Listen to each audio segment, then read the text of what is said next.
Baru-baru ini viral video bapak-bapak ganggu sejoli yang sedang asyik pacaran hingga buat si cowok diam 1000 bahasa. Video sejoli yang asik duduk di taman, tetapi terkena dampak aksi usil bapak-bapak itu beredar di TikTok. Pacaran haram, ganggu orang pacaran halal, tulis pengunggah video. Rekaman video memperlihatkan sejoli yang sedang duduk di kursi taman secara berhadapan. Sejoli itu sedang asyik berpacaran sambil mengobrol dan makan jajan. Tiba-tiba sejoli tersebut kedatangan 3 orang bapak-bapak.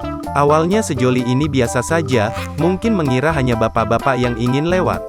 Namun, seorang bapak itu dengan cuek menggeser posisi si cowok yang sedang duduk di hadapan pacarnya.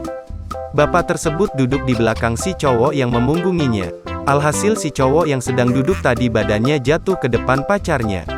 Reaksi si cowok mengetahui tempat duduknya disabotase hanya bisa diam 1000 bahasa. Dia seolah pasrah tidak melakukan upaya apapun untuk merebut